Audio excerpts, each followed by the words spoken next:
Bonjour les enfants. Eh bien voilà, nous allons faire une nouvelle leçon en lexique, n'est-ce pas? Et nous allons découvrir ensemble le titre quand on aura lu les exemples. Alors je commence par lire. Il monte et descend les escaliers. Il ne cesse pas de rentrer et de sortir. Il était faible, mais après une bonne nutrition et un peu de sport, il est devenu fort. Normal ou anormal, c'est ton problème. Bien.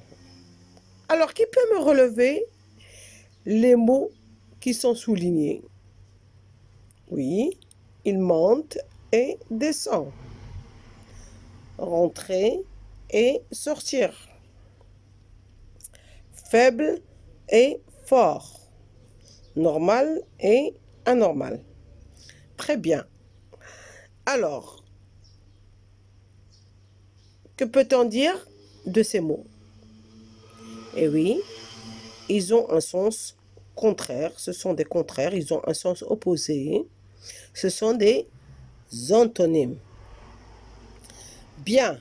Mais avant de parler des antonymes, je voudrais vous faire un petit rappel des synonymes et des homonymes. Donc, les synonymes sont deux mots qui peuvent exactement le même sens ou un sens voisin, c'est-à-dire juste la tonsité qui change, n'est-ce pas?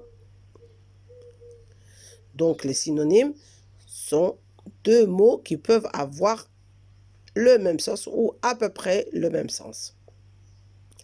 Les homonymes cette fois-ci, eh bien, les homonymes, ce sont deux mots qui se prononcent de la même façon. Ils peuvent s'écrire ou pas. Ils peuvent avoir la même écriture ou ne pas avoir la même écriture. Mais ils ont un sens différent, les homonymes. Alors, les antonymes. Les antonymes sont deux mots qui ont un sens contraire. Ils ont un sens opposé, bien sûr, qui veut dire exactement le contraire.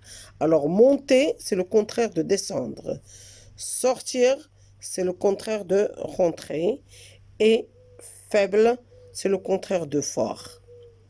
Bien, alors, observons le quatrième exemple. Normal ou anormal, c'est ton problème. Qu'est-ce qu'on a remarqué ici? On a remarqué que normal, on a rajouté uniquement A pour donner un sens opposé. D'accord? C'est-à-dire que pour chercher des antonymes, n'est-ce pas?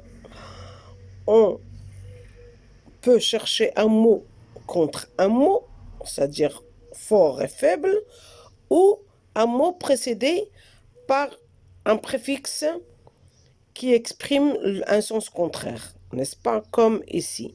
Alors, beau, c'est le contraire de laid. On a cherché un autre mot. Triste, heureux ou jovial. Calme, agité. Très bien. Mais qu'est-ce que vous avez remarqué ici?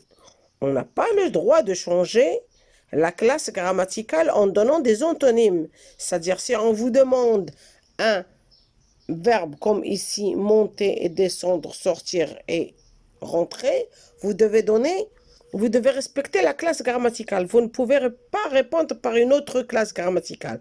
Si on vous donne un adjectif, calme, agité, triste ou heureux, vous devez répondre par un adjectif.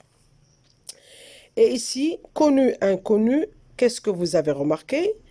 On a pu avoir des antonymes à l'aide des préfixes qui expriment le contraire. Connu, inconnu, lisible, illisible, normal, anormal, compréhensif, incompréhensif.